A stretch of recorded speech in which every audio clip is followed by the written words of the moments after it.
Pourquoi certains êtres, pleins de bonté, finissent-ils blessés par ceux qu'ils ont aidés? Pourquoi un cœur empathique, capable de tant de compassion, se retrouve-t-il un jour rempli de ressentiment? Et surtout, pourquoi la lumière attire parfois la haine au lieu de la gratitude? C'est une douleur silencieuse que peu osent avouer, le sentiment amer, presque honteux, d'avoir été trahi par ceux qu'on a voulu sauver. Chez l'empathique, celui ou celle qui ressent le monde à travers la peau de l'autre, ce paradoxe frappe fort. Donner, écouter, porter, et en retour être ignoré, critiqué, voire rejeté. Et pire encore, ressentir une colère noire envers cette personne qu'on a tant voulu protéger. Une colère mêlée de déception, de tristesse, d'un profond sentiment d'injustice. Ce paradoxe n'est pas une erreur. Il est un symptôme profond, une tension archétypique qui réside dans l'âme humaine depuis toujours. Carl Jung, à travers sa compréhension du psychisme, des archétypes et de la relation à l'ombre, nous offre des clés puissantes pour comprendre ce phénomène. Car ce que vit l'empathique, dans cette douleur si particulière, touche au cœur même du processus de transformation intérieure, l'individuation.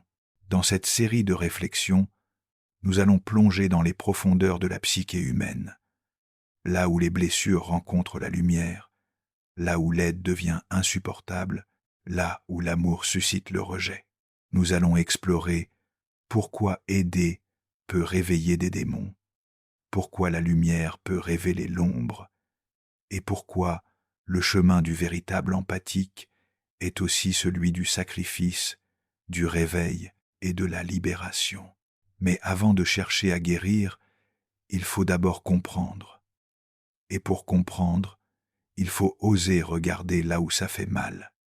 L'empathique, sans souvent le savoir, devient un miroir. Non pas un miroir flatteur, mais un miroir brut, sans maquillage, sans complaisance. Par sa présence, par son écoute sincère, par son regard qui pénètre au-delà des apparences, il révèle. Mais ce qu'il révèle n'est pas toujours beau à voir. Ce sont les failles, les blessures enfouies, les contradictions non résolues. L'ombre, selon Carl Jung, est cette partie refoulée de nous-mêmes que nous refusons de voir. Nos peurs, nos instincts, nos colères, nos faiblesses, notre orgueil blessé. Lorsque l'empathique tend la main, il n'apporte pas seulement du réconfort, il provoque. Car dans l'instant même où il voit l'autre dans sa douleur, il éclaire ce que l'autre cherche désespérément à cacher. Et l'inconscient n'aime pas être exposé. Il se défend, il attaque. Ce n'est pas l'aide qui est rejetée, c'est ce qu'elle dévoile.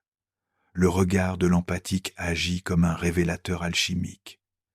Il montre ce que l'autre ne peut pas affronter seul, et cela provoque un conflit interne chez celui qui reçoit. Il se sent mis à nu, impuissant, parfois humilié.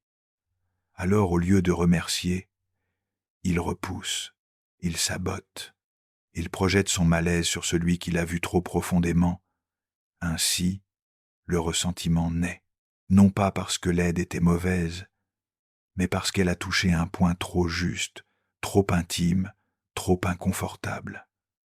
L'empathique devient alors cible d'une défense psychique inconsciente. Il est rejeté non pour ce qu'il aime, mais pour ce qu'il révèle. Il ne le comprend pas immédiatement. Il se sent trahi, blessé, vidé. Il ne voit pas qu'il a simplement été le détonateur d'un conflit intérieur déjà présent chez l'autre depuis longtemps. Mais c'est ici que commence la conscience. Car si l'empathique veut continuer son chemin sans se détruire, il doit comprendre qu'il n'est pas responsable de l'ombre qu'il reflète. Dans les mythes anciens, le guérisseur est rarement intact. Il est souvent lui-même marqué par une blessure profonde, une souffrance irréversible, une douleur qu'il ne peut apaiser qu'en aidant les autres. Le psychiatre Carl Jung s'est longuement intéressé à cet archétype, le guérisseur blessé. Ce thème traverse les traditions, du centaure Chiron incapable de se guérir lui-même, au Xama, initié par la maladie, jusqu'au Christ, rejeté précisément pour la lumière qu'il apportait. Tous ces symboles racontent la même vérité. Celui qui guérit porte aussi une blessure. Et c'est à travers cette blessure qu'il accède à la capacité d'aimer, de comprendre, de soulager. Mais cette blessure, si elle n'est pas reconnue, peut devenir une malédiction, car le besoin de guérir l'autre peut aussi cacher un besoin de se réparer soi-même. L'empathique moderne, souvent sans le savoir, porte cette dynamique. Il ressent profondément la souffrance de l'autre, parce qu'il a lui-même connu la solitude, l'abandon, le rejet ou le silence. Sa compassion est authentique, mais elle est aussi enracinée dans une histoire personnelle non résolue. Et c'est là que le danger se glisse. Lorsque la guérison de l'autre devient une manière détournée de combler sa propre faille, le rejet devient insupportable.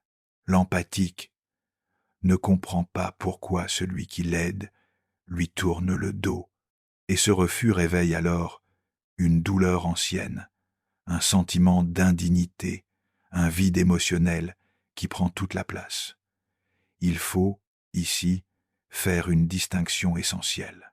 Aider par amour, c'est noble, mais aider pour être aimé, c'est dangereux, car le retour ne viendra pas.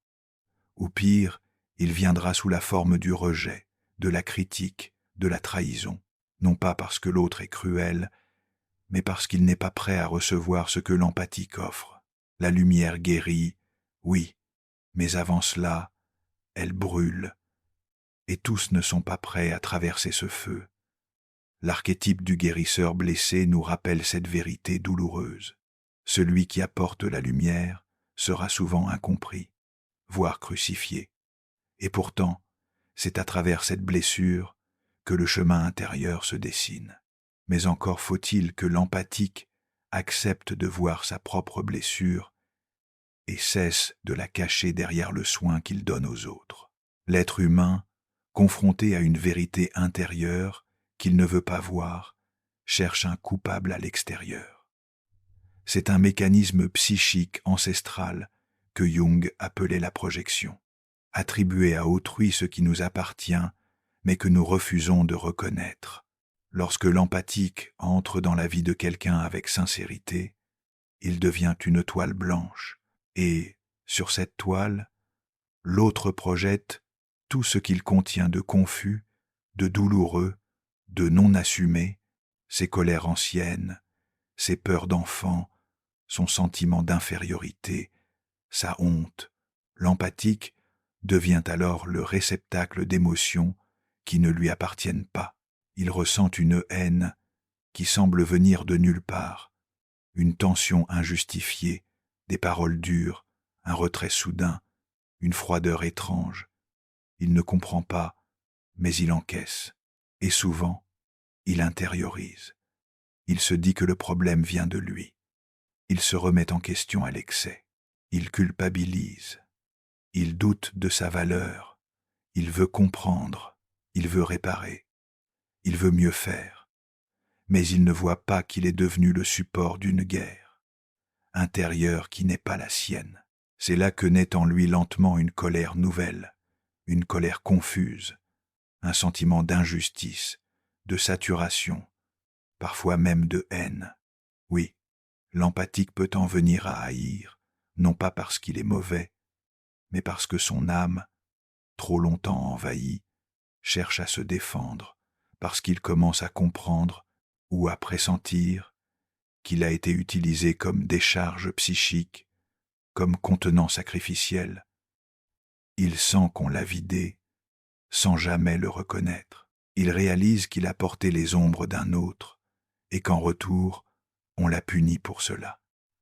Ce processus est d'une grande violence, surtout quand il est inconscient, mais lorsqu'il est mis en lumière, il devient libérateur, car, à partir de ce moment, l'empathique peut enfin se dire « Ce que je ressens, n'est pas seulement à moi. Ce que l'autre me fait porter, je n'ai plus à le garder. Reconnaître la projection, c'est reprendre la responsabilité de son espace intérieur et refuser de devenir l'écran où les autres viennent se battre contre eux-mêmes. Depuis les premières civilisations humaines, il existe un rituel ancestral, celui du bouc émissaire, une figure symbolique sur laquelle on projette toutes les fautes, toutes les tensions, toutes les hontes d'un groupe. On le charge, on l'accuse, puis on le chasse, on le sacrifie, et à travers ce sacrifice, la communauté retrouve une forme d'unité, de paix illusoire. Ce mécanisme, profondément ancré dans l'inconscient collectif, ne s'est pas arrêté avec les anciens rituels. Il est toujours là, à l'œuvre dans nos vies modernes, dans les familles, les amitiés, les entreprises. Et souvent, l'empathique devient ce bouc émissaire sans le savoir. Pourquoi ? Parce qu'il absorbe, parce qu'il ne riposte pas immédiatement, parce qu'il veut comprendre, réparer, apaiser, parce qu'il prend sur lui jusqu'à s'oublier. Dans une dynamique relationnelle inconsciente, cela fait de lui une cible idéale. Quand le système devient instable, quand la tension monte, on cherche celui qui peut supporter, celui qui, par sa douceur, par sa lumière, semble pouvoir tout accueillir.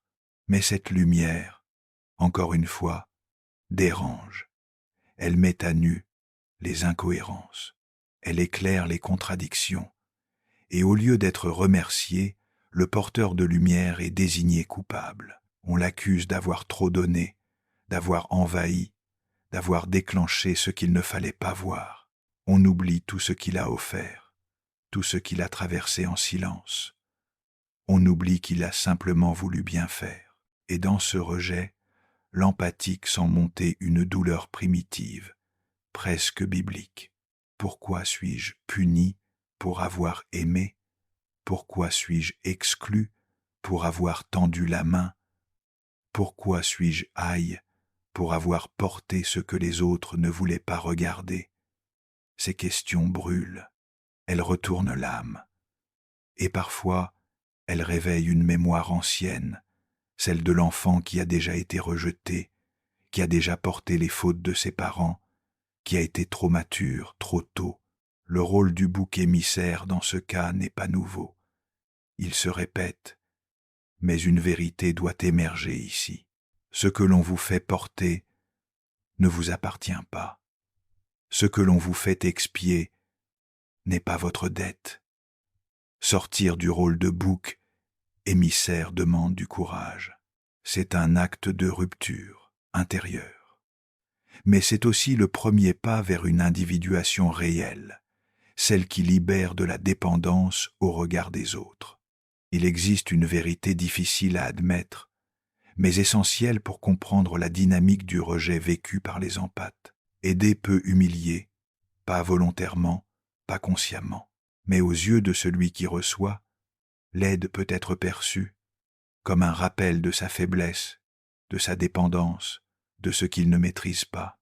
L'empathique, par son intention pure, souhaite seulement soulager, soutenir, réparer. Mais ce geste peut réveiller l'orgueil blessé de l'autre, cet orgueil qui cache souvent une fragilité profonde, un sentiment d'échec ou d'infériorité. Dans ces cas-là, l'aide devient insupportable, car elle met en lumière une hiérarchie inconfortable. L'un donne, l'autre reçoit. L'un est fort, l'autre vulnérable. L'un comprend, l'autre est perdu. Même si cette hiérarchie est illusoire et que l'empathique ne la cherche pas, elle est ressentie comme une menace. Et dans ce déséquilibre symbolique naît une émotion dangereuse, l'envie. L'envie, c'est le ressentiment de celui qui voit chez l'autre une lumière qu'il ne pense pas posséder. Ce n'est pas une simple jalousie, c'est une douleur mêlée de honte, le message inconscient. Et tu me rappelles ce que je ne suis pas, ce que je n'ai pas, ce que je n'arrive pas à guérir. L'empathique devient alors malgré lui, le déclencheur d'une lutte de pouvoir invisible. L'autre, sans sa vulnérabilité exposée, il ne peut la tolérer, il doit se défendre. Et pour cela, il attaque par des mots froids, des silences, des retournements accusateurs. Il faut ici faire preuve d'une lucidité courageuse. Tout le monde ne veut pas être aidé, et parfois, ceux que vous avez le plus aimés sont ceux que vous humiliez malgré vous, simplement parce que votre lumière leur rappelle une douleur qu'ils ne sont pas prêts à regarder. Cela ne signifie pas que vous avez mal agi, mais cela signifie que vous devez apprendre à discerner. Quand l'aide est reçue avec ouverture, et quand elle devient une blessure narcissique pour l'autre aimé, ce n'est pas tout donner. C'est aussi respecter la capacité de l'autre à recevoir ou à refuser. Et surtout, c'est apprendre à ne pas prendre personnellement le rejet que provoque la lumière. Car ce rejet, bien souvent, ne parle pas de vous, mais de ce que l'autre ne supporte pas encore de voir en lui-même. Il y a une blessure plus profonde que le rejet, la trahison. Et celle que vit l'empathique est d'une nature particulière. Ce n'est pas une trahison frontale, brutale, évidente. C'est une trahison ambiguë, ambivalente, pleine de contradictions, qui laisse l'âme dans un état de confusion douloureuse. L'empathique donne. Il est présent. Il ouvre son cœur, souvent, sans réserve. Et l'autre, dans un premier temps, accueille. Il se confie, il s'ouvre, il semble reconnaissant. Un lien se crée, profond, presque sacré.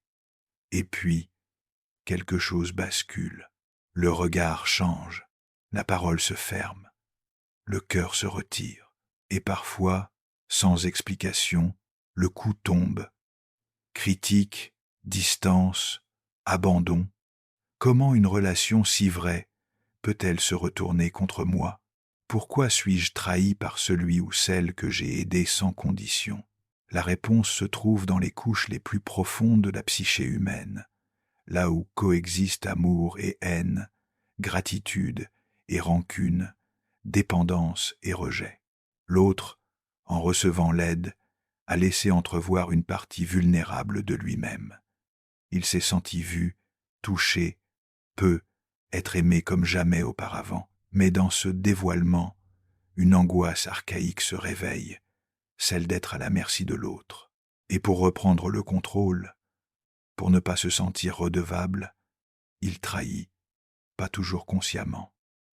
Parfois, c'est un retrait silencieux, parfois une accusation injuste, parfois même une attaque directe. Cette dynamique porte un nom symbolique, l'archétype du traître. On pense ici à Judas, figure tragique et incomprise. Il trahit précisément celui qu'il avait aimé profondément, non parce qu'il était mauvais, mais parce qu'il ne pouvait pas supporter la lumière, la vérité, la proximité de celui qui voyait au-delà de son masque. Dans la relation empathique, le même drame se rejoue. L'autre trahit pour fuir la transformation qu'il pressentait. Il renie l'aide qu'il a reçue parce qu'elle l'a changé et qu'il n'était pas prêt à changer. Et l'empathique, face à cette trahison, ressent une ambivalence terrible, de l'amour, toujours, mais aussi une colère froide, une rancœur qu'il n'ose pas exprimer, et parfois même une haine, non pas contre l'autre seulement, mais contre lui-même, pour ne pas avoir vu, pour avoir trop donné, pour s'être laissé blesser. Ce chapitre est crucial. L'amour vrai n'exclut pas la trahison. Et parfois, c'est justement parce que l'amour était vrai que la trahison a été nécessaire à l'autre pour fuir sa propre vérité. Comprendre cela ne guérit pas tout, mais cela rend la douleur moins absurde et redonne au cœur la capacité de choisir à qui il s'ouvre et jusqu'où. Jusqu'ici, nous avons surtout observé le regard que l'autre porte sur l'empathique. Mais à ce point du chemin, une question plus intime et plus difficile doit être posée. Et si l'empathique, lui aussi, portait des ombres qu'il refuse de voir, l'image de l'empathique est souvent idéalisée. Une personne généreuse, douce, connectée, toujours là pour les autres.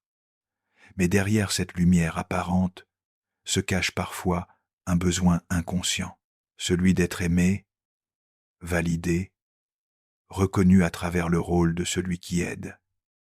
Ce n'est pas de la manipulation, ce n'est pas de l'hypocrisie, c'est un mécanisme psychique profond, hérité souvent de l'enfance.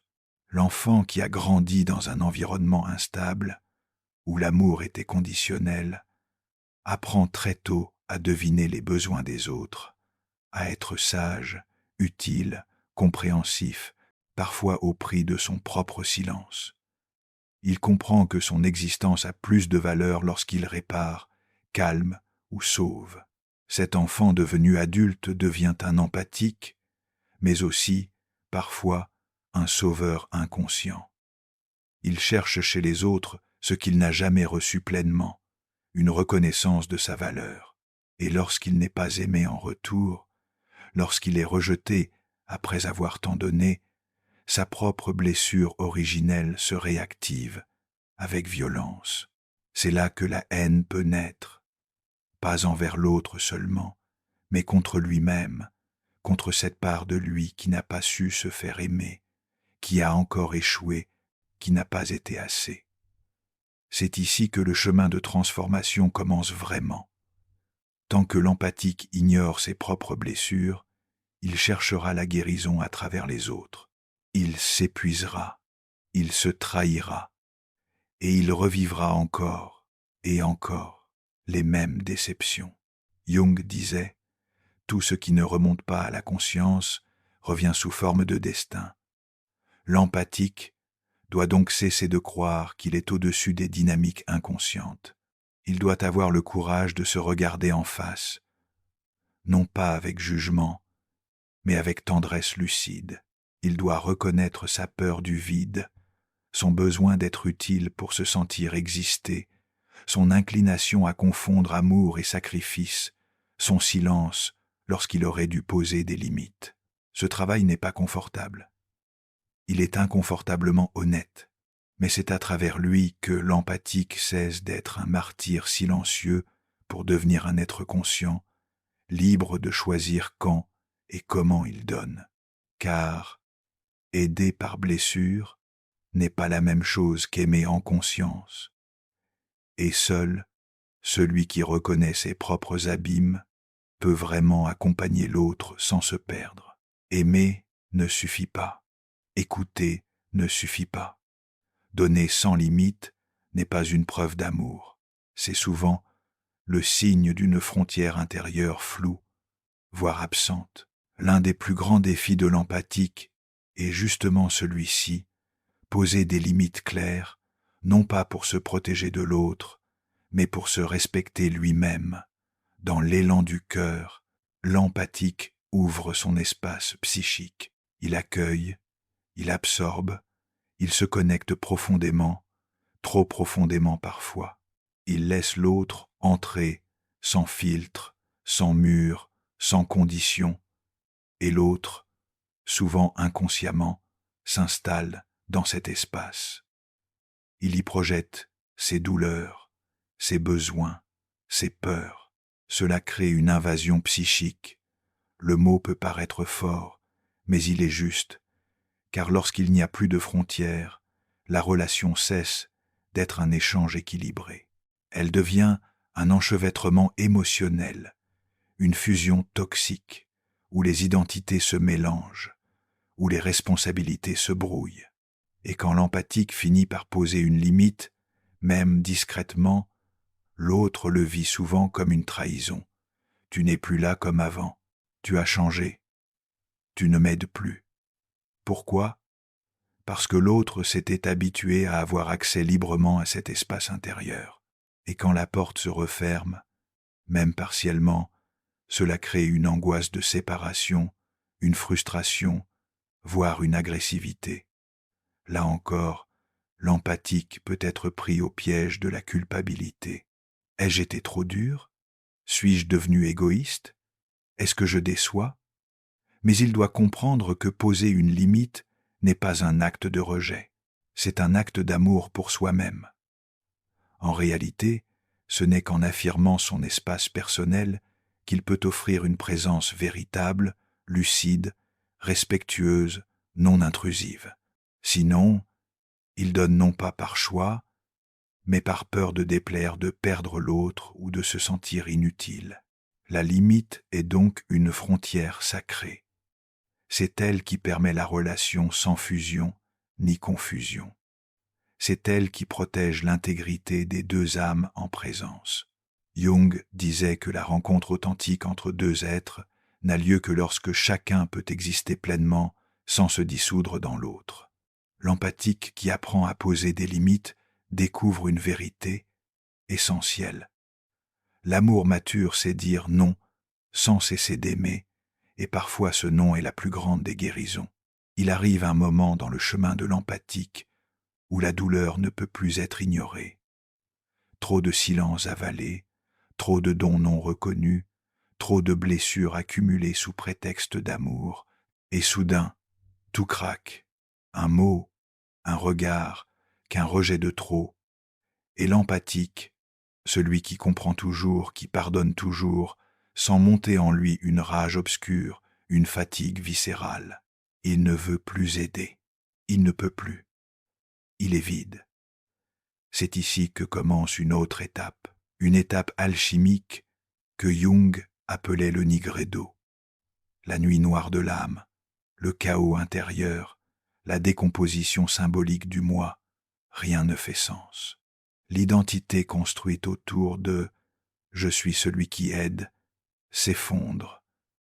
Et dans cet effondrement, une lumière nouvelle peut apparaître. Non pas une lumière tournée vers l'autre, mais une lumière qui vient du centre, du soi. L'empathique, jusque-là tourné vers l'extérieur, découvre qu'il existe un feu en lui. Un feu qui ne dépend pas de la reconnaissance, ni du rôle qu'il joue. Un feu qui brûle même dans l'abandon, même dans la solitude, même dans le rejet. Ce feu, c'est le processus d'individuation. Jung l'a décrit comme le chemin par lequel l'être humain devient pleinement lui-même, en intégrant toutes ses polarités. L'ombre et la lumière, la force et la vulnérabilité, l'amour et la colère, la tendresse et les limites. Et ce chemin commence souvent dans la douleur. Car pour devenir soi, il faut mourir à ce que l'on croyait être. Il faut accepter de ne plus être aimé pour ce qu'on donnait. Il faut traverser l'épreuve de ne plus plaire, de ne plus être nécessaire, de ne plus être reconnu, et dans ce vide laissé par l'autre, se rencontrer, enfin, le rejet vécu par l'empathique n'est pas une fin, c'est une initiation. Il n'a pas été puni, il a été appelé à revenir à lui-même, appelé à s'aimer en dehors de toute fonction, de tout rôle, de tout besoin d'approbation. Le feu de l'individuation consomme les illusions, les attachements, les dépendances affectives, et ce qu'il laisse, c'est l'or intérieur. Une présence enracinée, stable, libre, une présence qui n'a plus besoin de prouver son amour pour aimer, et qui n'a plus peur d'être détestée pour exister. À ce stade du chemin, l'empathique ne peut plus retourner en arrière. Il ne peut plus faire semblant. Il ne peut plus se contenter de relations superficielles, d'aide unilatérale, de silence qui le ronge de l'intérieur. Il a vu trop de choses, ressenti trop profondément, et surtout, il a traversé le feu. Ce feu n'était pas une punition, il était un appel à se souvenir, un appel à cesser de vivre pour les autres et commencer à vivre depuis son centre. 7. Appel, Jung l'a décrit comme une dynamique universelle, l'appel à l'individuation, qu'à la rencontre du soi. Mais dans la mythologie, Dans les traditions spirituelles, cet appel prend une autre forme, celle du mystique, du prophète, du sage, du zama. Ce sont ceux qui ont été rejetés par leur communauté, précisément parce qu'ils ont vu ce que les autres refusent de voir. Ils portent une parole, une présence, une vérité qui dérange, parce qu'elle réveille. Le chemin de l'empathique rejoint cet archétype. Il n'est pas qu'un sensible blessé, il est un porteur de conscience. Et cette conscience a un prix, la solitude existentielle. Être conscient dans un monde qui fuit la profondeur, c'est souvent être seul. Être authentique dans un monde qui valorise le masque, c'est être étrange. Être lumineux dans un monde attaché à ses ombres, c'est provoquer le rejet. Mais ce rejet, une fois compris, devient la confirmation de l'appel. L'empathique n'est pas ici pour être aimé de tous. Il est ici pour incarner une manière plus profonde d'exister. Et cela signifie marcher parfois à contre-courant. Cela signifie renoncer au besoin d'être compris. Cela signifie écouter une voix intérieure plus forte que toutes les voix extérieures. Cet appel n'est pas égoïste, il est sacré, car celui qui se libère de ses conditionnements, de ses attentes, de ses blessures non reconnues, devient un point d'ancrage pour les autres, non pas en les sauvant, mais en étant lui-même pleinement. C'est cela, le véritable pouvoir de l'empathique éveillé. Il n'a plus besoin de convaincre, ni de guérir, ni d'être vu. Il rayonne. Et dans cette lumière apaisée, il offre au monde une autre vibration, celle de la vérité vécue. Il existe, au-delà des émotions humaines, un territoire plus vaste, un espace où l'amour ne dépend plus de la réponse de l'autre, et où la haine ne dévore plus l'âme. Ce territoire, l'empathique, ne peut l'atteindre qu'après avoir traversé le paradoxe d'aimer et d'être rejeté, le paradoxe de donner sans recevoir, le paradoxe de se sentir haï par ceux qu'il a le plus aimé. À ce point du voyage intérieur, quelque chose se détache, l'attente tombe, le besoin d'être compris s'épuise, la colère se calme, non parce qu'elle est niée, mais parce qu'elle a été écoutée, accueillie, digérée.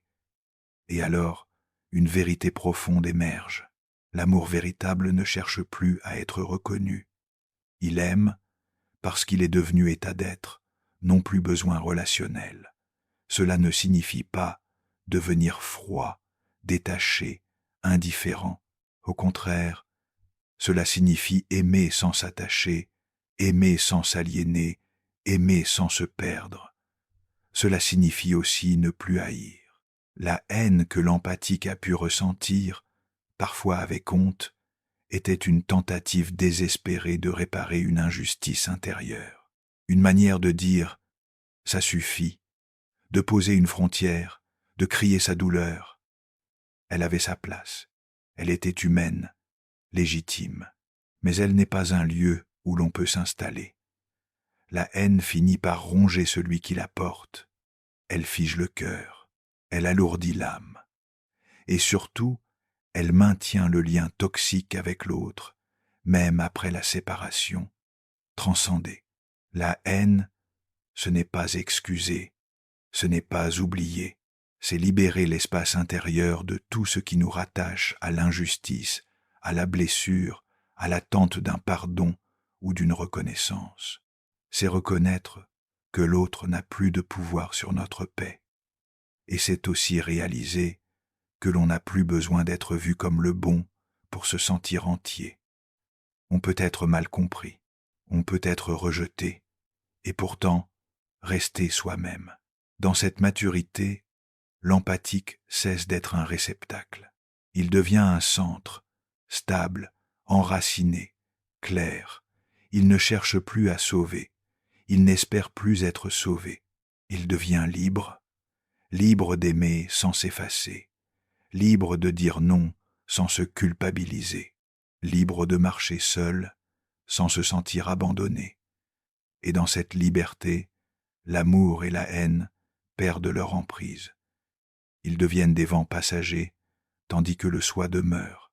Ce n'est pas un chemin facile, ce n'est pas un rôle glorieux, et pourtant, c'est un chemin sacré. Le destin de l'empathique n'est pas de devenir un héros aux yeux des autres. Il n'est pas là pour être adoré, ni toujours compris. Son destin est plus intime, plus exigeant, plus profond, se libérer de l'image qu'il avait de lui-même. Tout au long de son parcours, il a cru qu'aimer signifiait se sacrifier, qu'écouter signifiait se taire, qu'aider signifiait se rendre indispensable. Mais à force de blessures, à force de rejet, quelque chose s'est transformé. L'empathique a compris qu'il n'était ni sauveur, ni victime, qu'il n'était ni coupable, ni parfait, qu'il était un être humain, sensible, complexe, traversé d'ombre et de lumière. Et cette lucidité change tout. Elle permet de sortir des rôles figés, le bon, le gentil, le fort, le compréhensif. Elle ouvre la porte à un amour mature, enraciné, non plus basé sur le besoin, mais sur le choix conscient. Le véritable destin de l'empathique, ce n'est pas de guérir les autres, c'est de se guérir lui-même, de cette blessure ancienne qui le poussait à tout porter, à tout absorber, à s'oublier pour exister. C'est un retournement profond, d'un amour tourné vers l'extérieur à une fidélité au soi, car le soi ne réclame pas qu'on soit aimé. Le soi ne juge pas. Il ne cherche pas à plaire, ni à corriger le monde. Le soi est présence pure, conscience vivante, vérité silencieuse. Et c'est en s'y reconnectant que l'empathique trouve enfin la paix qu'aucune relation ne pouvait lui offrir. Il n'a plus besoin de fuir le rejet, car il ne se définit plus à travers le regard des autres. Il n'a plus peur d'être incompris, car il s'est compris lui-même. Il n'attend plus qu'on le remercie, car il sait ce qu'il vaut. Alors, il peut aimer librement, aider lucidement et partir paisiblement quand il sent que sa place n'est plus là. Le destin de l'empathique, c'est d'embrasser le paradoxe, être aimé et haï, être lumière et miroir, être guérisseur et, parfois, bouc émissaire. Mais au fond de lui, il ne cherche plus à être autre chose que lui-même. Et c'est cette authenticité, douloureusement conquise, qui devient sa plus grande force.